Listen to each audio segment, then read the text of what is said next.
Hi there. Welcome back. I'm Tom Field, Senior Vice President of Editorial with Information Security Media Group. Pleased to be at RSA Conference 2021. Pleased to welcome to the virtual studio to talk about the OT security journey. Let me introduce my panel here today. From Rockwell Automation, we've got Dawn Cappelli. She's Vice President, Global Security and Chief Information Security Officer. Dawn, always a pleasure to see you here. Thanks. And she is joined by Angela Rapko, Portfolio Director of Global Services with Rockwell Automation as well. Angela, pleasure to meet you and thanks for joining today. Thank you. Pleasure to be here. Well, we've got a lot that we're going to cover in this session here. Let's start here. Dawn, I would love to know more about Rockwell Automation's journey in OT security. It's something you and I have talked about a little bit in past interviews, but I know just like digital transformation, this one ramped up considerably over the past year. Right. Yeah, it's been an interesting journey. It kind of started in 2017. I think that's when most companies woke up to the fact that they better pay attention to OT security because of WannaCry and NotPetya and the impact it had. And so we started down that path, as did a lot of companies. And we realized at Rockwell that we were all trying to figure the same thing out. So why don't we work together and try and put our heads together with some of our customers that we knew were really serious and really on the leading edge of OT security strategy. So we brought a group of CISOs and OT security executives together, and we put together a set of best practices for how to secure your converged IT, OT infrastructure. And that's the key. It's that OT is not air-gapped. Some people still think their OT infrastructure is air-gapped, but it's really not. It is connected to IT. More and more companies are relying on that IT-OT convergence. And so, if you think about most attacks that bring down manufacturing, they come in from IT. They come in through a phishing email and work their way into OT or through a vulnerability in your enterprise. So it's a very complicated dilemma. You have to get IT and OT working together, which can be very difficult. And once people started down that path, we realized that number one, there's a cultural divide in trying to get IT and OT to work together because they haven't traditionally done that. And secondly, there's a big workforce gap. So even though we know what we need to do, a lot of companies are having a hard time even getting started. Angela, let me bring into the conversation because I'm curious what you see out in the greater world. From your unique perspective in global services, how do you see enterprises responding to the exact same challenges that Dawn just outlined? Well, I would just start with saying, Tom, that I completely agree with everything that Dawn has said in regards to really what's happened in terms of our customers across the board waking up and really looking and taking their cybersecurity, hygiene, and risk very seriously. So, we've seen a huge momentum of really, across the entire NIST framework, from assess through implementation, working with customers to help identify their risk and then put in mitigating controls. We do also see, while it's not always an easy process, a lot more collaboration with IT and OT, with our most successful customers having a combined strategy that really connects the IT and CIO leadership with their OT infrastructure. I would say, Tom, the pattern that I've seen emerge right after that is that once you are done putting in those, or at least in the journey of putting in the mitigating controls, being able to keep up, maintain, and then getting the insights that are needed out of that information now is coming as really the emerging gap. And if I were to paraphrase it, I would just say, honestly, it seems like a lot of our customers are experiencing information overload based upon the information that they're getting from the shop floor. And, there's generally, I would say, three scenarios that we really see happening is that, the first is that our highly advanced customers that have, very well supported IT infrastructure and SOCs are absolutely able to connect their OT infrastructure to their IT SOC. And that's giving them, typical capabilities that you would expect around incident response, threat intelligence, and IR capabilities. The middle tiers, though, which is where we're seeing the majority, is that while you can potentially connect information to an existing SIM, there generally is gaps in terms of the core, capabilities that you need around the threat monitoring, threat intelligence, endpoint, or incident response. And then the lowest tier is, companies that really just don't have that robust infrastructure and really look towards managed services providers to help them. Oh, that's really insightful. Dawn, I want to pick up on something that Angela just talked about. She referenced the NIST cybersecurity framework. Can you talk about how the NIST cybersecurity framework actually provides the foundation for an OT security strategy? Yeah, that's the perfect word. It's the foundation. When we started looking at our manufacturing security, we started in January of 17, actually, before WannaCry and NotPetya.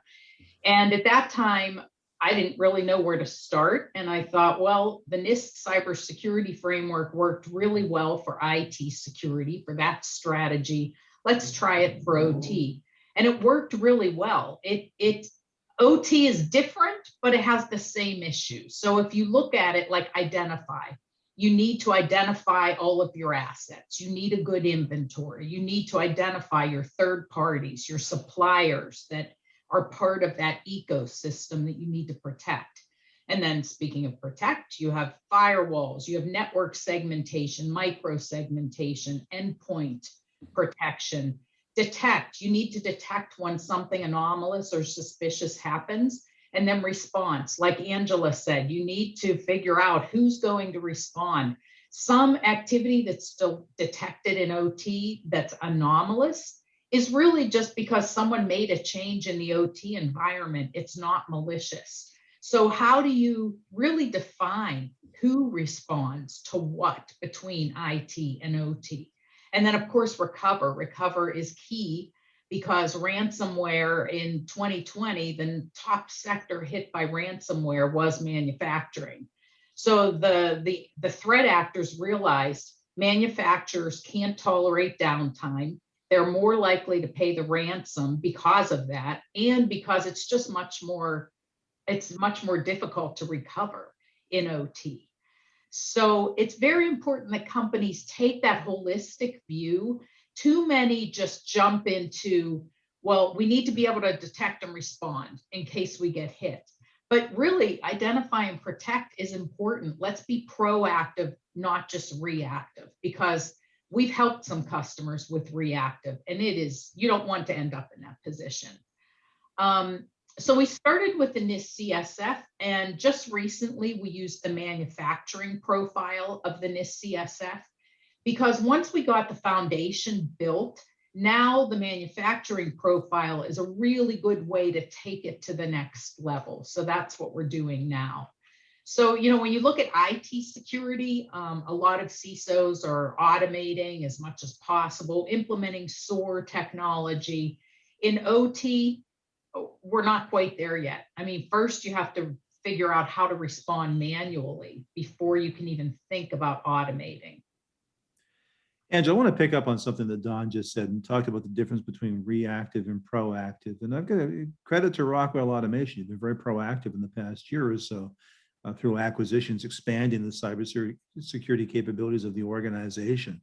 So today, how is Rockwell Automation, with all of its new capabilities, helping customers respond to the OT issues we've been talking about here today? Thanks, Tom. And, just to note, we are absolutely extremely thrilled and proud of the new team members that have joined our organization recently as a result of those acquisitions. And so to Dawn's point, right, we touched on a couple key areas today, but, earlier we talked about shortage of workforce skills gap, right, around just expertise in this area, and the need to really have a response plan and really look holistically at your cybersecurity program. And Tom, I would say, really where we've been really building up capabilities and focusing on from a portfolio standpoint is being able to provide those automated response capabilities and offer our customers those ongoing OT managed services to help them with what they need from a SOC perspective. And while I would say that the automation aspect of it, to Dawn's point, we absolutely are still across the industry, just very early in that. The positive side is that the ability to actually implement SOAR technology and that automated response through a couple key areas, like the expertise that we've really kind of built up in OT cybersecurity skills, and having the ability to really start to build in those automated capabilities, as well as the richness of data from the shop floor, continues to get better and better, enabling there to actually be the capability and value of implementing SOAR technology. And I would say, Tom, from our perspective, we're really dedicated to ensuring our customers have those ongoing, continuous monitoring and also response capabilities. And so we are focused on providing those managed services that enable it. I would say that, as we see customers really thinking about, would they want to work with a provider like us, or really look at it themselves? There's really a couple key areas that we recommend that everybody really think about in terms of SOC and SOAR and how you want to go about it. Is to the point that I think Dawn had also hint on, you got to really evaluate the knowledge and think about the people. I mean, at the end of the day, the people, the skills, the expertise to be able to implement and then respond are some of the hardest elements that we're all facing as an industry, and being able to do that. And that's really where the automation and SOAR capabilities really become critical, because we all need to be able to do that in order to respond at scale. I'd also, encourage, and when we talk to our customers, we recommend this as well, around the cost of ownership, right? So think about, from an ongoing standpoint, the cost of resources, the technology, the maintenance of that, and then the ongoing training, right? You got to think about the resources you have and where you want them to be focused, and really evaluate how much is, something you want to build yourself, as well as, maybe potentially leverage a service provider for. And then the last point that Dawn really hint on is key, is that incident response time. So, based upon your own, risk assessment and your own strategy, really what do you need, and how do you feel across the continuum you're going to be able to respond in the event of a challenge. And to Dawn's point, we are absolutely here to help customers when it's, in the event of a crisis. But the reality is, the best built cybersecurity programs, have capabilities along the way, so that you don't necessarily lead into just that emergency side. And being able to build up your environment as well as your plans to ensure that doesn't happen is really key. And so, in summary, Tom, that's really been our focus. Is we've really followed, right, the customer patterns of really focusing on assess and implement in the last couple of years with SOC, SOAR, and that OT SOC capability really becoming now in recent years our biggest area of focus, and some of the biggest gap we see in the industry. Wow, we covered so much here. OT, SOAR, SOC, all the industries, pain points and opportunities now.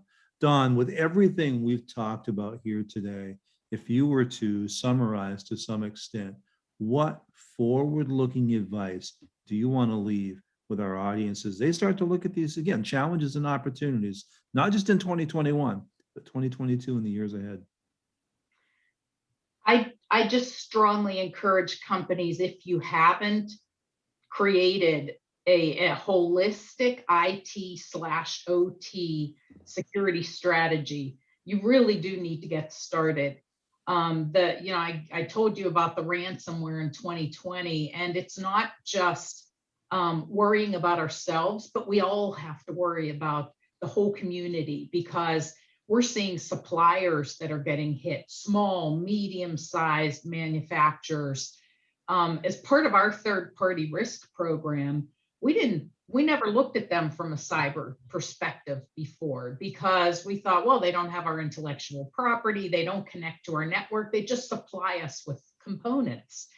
Well, when they get taken out by ransomware, then suddenly it does impact your operations. So it's the whole OT security space has changed so much just since 2017 when we got started. And so I just urge people, don't wait, just get started and figure out that partnership like Angela talked. Do you have the capability in-house? Do you have an IT team and an OT team that you can bring together to develop that strategy? If you use an MSSP for IT, do you trust them to be working in your OT environment, or do you want to bring in a managed service provider that has that OT expertise?